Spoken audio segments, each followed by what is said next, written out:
Don't let the numbers fool you. It's not. This is a below average from a number standpoint. It's a below average football team, but we're not exactly burning the doors down with our ability to stop the run on defense in particular, which opens up the play action game. All the stuff that Baker likes is it'll be a good matchup. Let's just put it that way. Matchups. Speaking of matchups, let's talk matchups keys to victory. Number one, Antoine Winfield and versus Jordan Love. We're kind of talking about everybody, but really that matchup of that free safety who is nosy, plays all over the field, loves to play near the line of scrimmage, loves to bring pressure. Todd Bowles will dial them up, and the more success they have, success breeds success. So the more the success they have, the more you're going to see. The Packers, whenever he's near the line of scrimmage, Jordan Love has to know where he is and what he's doing. And we have to make some assumptions that if he's up there, if it's a bunch look, if it's a tight look, you have to have an answer in the back of your head. And the first place your eyes should go is he coming or not? Because he is a big play machine for their defense. He always has been since the day he walked on the field. I remember the Super Bowl when Tom Brady, I think, was there. He was a rookie, and I forgot exactly what happened. He's given some tear eyes or something to somebody on the other team, but he's a big play machine. Second matchup is Mike Evans and the secondary, how we're going to defend him.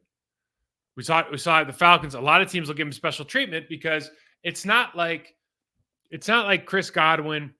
It's not like their tight end Cade Otto. These guys are not household names.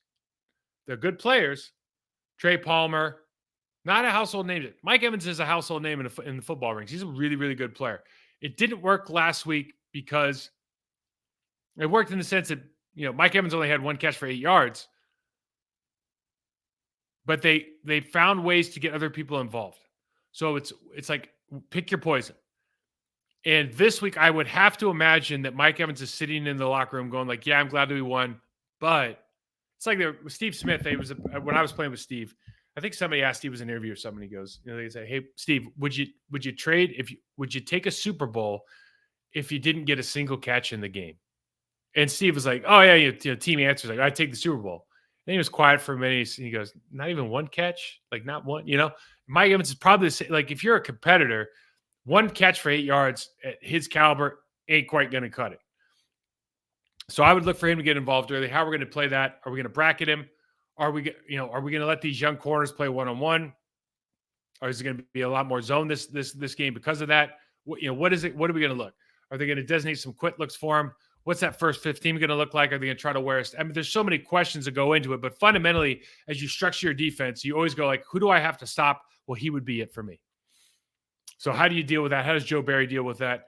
And then, of course, what comes with that now is last week, the Tampa Bay Buccaneers kind of found something in the running game. Are they going to be able to stick with that? Or are they going to look at the Packers' defensive fits and tackling ability and go, you know what? If they try to take away Evans, man, we are going to feast because they just gave up 100 or 200 plus yards to the Giants. And, I can't name a single guy in the Giants offensive line except for Andrew Thomas. Third matchup, our interior defensive line kind of goes into the same thing versus Tampa's offensive line. So you look at Kenny, TJ Slayton, Wyatt. I think, like, for me, they have a huge advantage on paper. And Wyatt's been playing. Wyatt shows up on tape now. Good and bad, but he shows Wyatt's there to play, and he's getting better.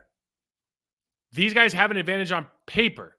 How's that going to translate to forcing Baker to move in the pocket away from the line of scrimmage, not advance towards the line of scrimmage? Something we talked about last week that sounded good, didn't quite get there 2 weeks ago. Sounded, a big part of rushing principles, a big part of play action. Can you get the quarterback to run away from the line of scrimmage? Talked about it with Pat Mahomes.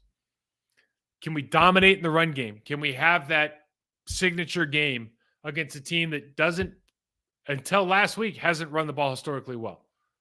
Can we create pocket pressure? What are we going to do with Wirfs? Last time we played in Wirfs was right tackle. We moved Rashawn Gary to right defensive end. I remember that game a couple of years ago. Okay, we just put pressure over there. It was like sacrificial lamb. I don't think that's right. First of all, Preston be over him now.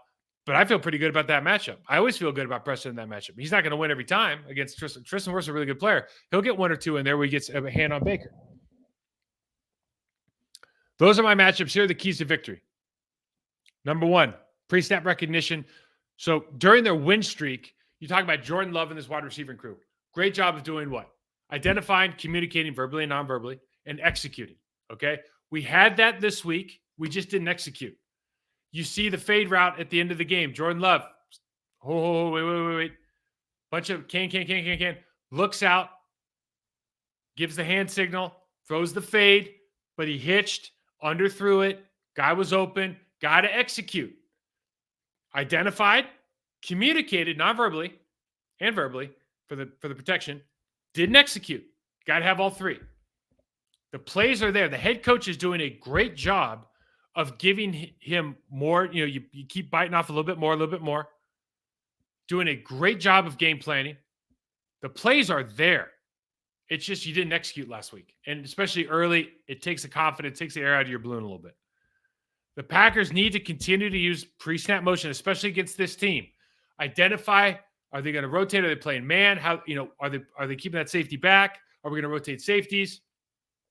Where's the pressure coming from? All of that stuff is obvious if you spread them out and motion around. If you bunch tight those looks, that safety, you really got to be on your toes. You have to be able to see all of it because it's not as important as the offensive line and Jordan get it because it's not that hard for them to figure it out. It's the perspective of the receivers and being on the same page that matters because the answer has to come fast. Snap the ball, answer, done. You got to make Todd Bowles not want to bring pressure. You got to want to have him sit back and play zone. Number 2, attack the line of scrimmage. Tampa got on track last week. Packers are 31st in the league in the run game. Something's got to give. Okay. We are largely poor, not because of toughness or any of this stuff, because we do a very poor job at tackling. It's a fundamental flaw in this defense. And last week in particular, not on the same page. Communication's terrible. RPO game in particular, only a handful of plays, but you just not on the same page. Not everybody's on the same page. You got a real problem. Could have been worse, actually. You want to make this team one-dimensional. You want to make Baker take the ball in shotgun and throw it around the yard. That's the best chance you got of winning.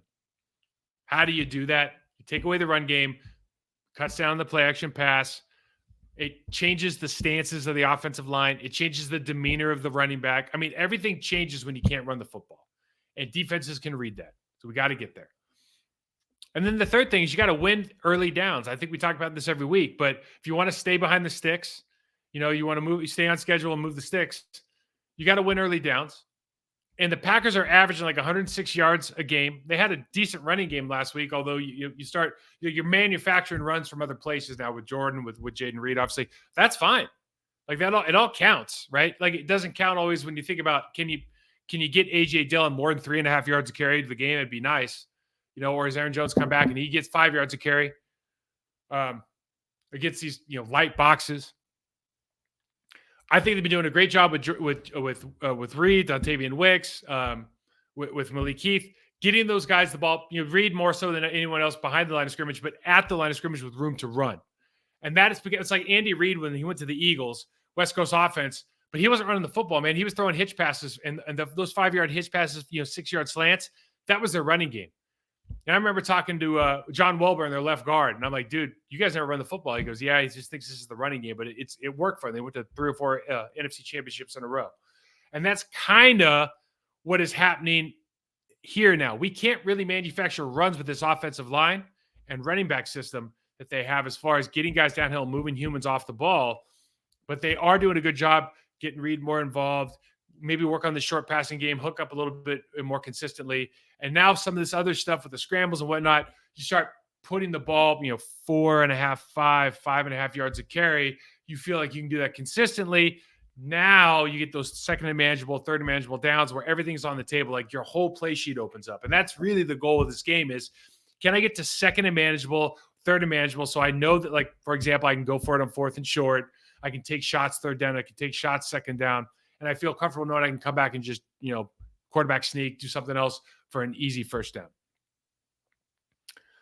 So we have a couple fan questions I want to ask. So keys and matchups. Let's get a couple fan questions in today. Number one, I'll answer as many as I can. Try to keep this under an hour. Why do teams play up and down to their opponents? I think it's intrinsic motivation. So why do teams play up or down? So you play to the level of your opponent.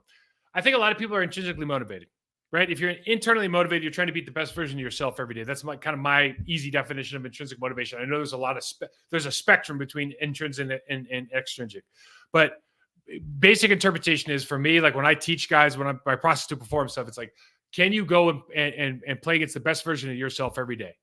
Right? You might not get there, but can you compete against the best version of yourself every day? And the answer for a lot of teams is no. The answer for a lot of teams is like we're extrinsically motivated, so we raise the level of our competition. Mike Daniels, ex-Green Bay Packer defensive tackle, had some comments. Somebody asked me about the defensive culture, and I'm not really exactly sure. The guy said a lot, right, over the course of his tenure. Really intense fella, and somebody was saying something to the effect of he used to scream at guys in the showers. It was some weird thing. I don't know. The point is, the gist of it was they have Hall of Fame players. They have these all pro guys. Coordinators go in and out, and for some reason, it's not. They're always kind of middle of the road. Why is that? There's a couple of things that go into that. You're always, if you're winning, you're always playing good teams. So good teams have good offenses. Good offenses are going to be more successful. That's part of it. You've been in a division that you think, aside from the Vikings, consistently from an offense standpoint. I know the Lions are good now, but they haven't always been. So there's a couple of head scratchers. But when you do consistently play good teams have better offenses. That could be part of it. But there is a dog mentality that even when I was playing in Green Bay, when Reggie left. 98 was that last year. I think they were tops in defense, or they were top 3 in defense. They were amazing. It was never the same.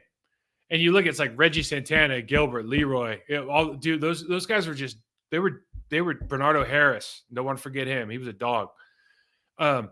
Those guys were just different. Like they were different in the way they thought about themselves, the way they communicated to each other, the way they walked around the locker room, the confidence they had. I was on a team like that in Carolina who had that kind of defense. It's just different. And I don't know. I'm not in this locker room. But my guess is they just don't have that. And whether you get that from your coordinator, whether you get that from the people that you draft, I don't think they have that. That's looking in. I have no idea about that locker room.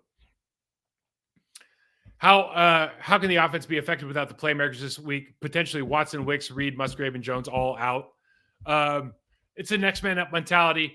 This is a defense where, for me, I think you should be able to, especially with Vita Vea out or limited with a toe, you have to feel confident about your ability to run the football, stand at defensive ends. You don't even really have to be in base in that 3-4 defense, but they don't have a lot of killers on that defense. I think Kalijah Kancey is a good player. Shaq Barrett can still rush the passer. Like they still have good players. But I think there's opportunities to run the football downhill and just, stay on the sticks. Okay. And I think all the stuff they're doing, they've done a good job of game planning the last couple of weeks. Don't just because something didn't work last week and it's because Watson wasn't there. No, it's because your quarterback didn't throw well. And then other things start happening because of that, because you're not in rhythm. That's what happens. What's the most egregious problem with the run defense? Tackling. If you can't tackle, you can't play defense. You can scheme it up all you want. You can't tackle, you can't play defense. You can't fit, you can't play defense. You can't shed a block. You got to be able to, like, every player on the team should be elite at from 7 years old. Whenever you start playing football, shed a block, make a tackle. Fill your gap, shed a block, make a tackle. What is it? There's decelerate. There's a bunch of stuff that goes into that. I teach tackling for a living. Square, dip, hammer, explode. Square, decelerate, dip, change angles. Hammer with your shoulder, wrap your arms, all that stuff, explode through, pull your hips, run your feet. Like there's a system that you have to learn. If you don't learn it, you're going to struggle. And you have to spend time doing it until it's automatic. Is Elgton Jenkins playing at his level? Obviously coming off injuries. Last year they moved him around. Somebody said he returned to All-Pro. I don't remember that he was an All-Pro player. I know that he's made some Pro Bowls. I think that Elgton Jenkins is a really good football player. I think that he could be, for me, he could be a fan favorite if he finished blocks and he just finished people to the ground. If he was like a TJ Lang, he could be a fan favorite. He uses his God-given abilities to win matchups. I wish he would use more aggressiveness. I just wish he was more of a finisher. I think that's what this team needs from him, and I think he could easily be that guy. He's a tough guy. Like he's not a not back down guy. I'm not saying he's soft at all. There's a lot of guys who are tough guys in this league that don't finish through the whistle. If he was one of those guys, I think you'd feel everybody would say, "Oh, these plays jump out at me, and I feel better about what he's doing. He's still playing good ball. It's like, how do you want to jump out and stand out more? That's, I think, for me, that where would you prioritize left tackle in the offseason versus defensive tackle, safety, whatever? Pretty high. I don't know if you found the answer at left tackle with either of these guys. I would prioritize that for sure. And I don't know if that's free agency. For me, it's probably free agency. I know there's some really good tackles coming out, but I don't know if you're going to be in a position to get them. The tackles that have come out the last couple of years have not been great. There's been some good ones, but there's also been some busts or guys that look like busts. And I would take a proven entity right now. If it was me, I'd go out and write a big check for a guy who I knew could play at a high level. Although I don't know who's going to be available right now. That's just how my mind works. Is that head coach calling plays the offensive line cannot execute? This is one of the most offensive line friendly offenses in the National Football League. It really is. Now, having a quarterback as a first-year quarterback that holds the ball doesn't make it easier. But Matt LaFleur's offense is not. This is a great offense to run. The San Francisco Shanahan offense system is a freaking fantastic offense to run if you're an offensive lineman. Like, you cannot be complaining about this offense. Drop back 70 times in shotgun, with like Deshaun Watson back there throwing the ball around the yard like he was before he got traded. Try that one on for size. That's hard. This is not hard. So 3.5-point game. I think it's going to be a good one.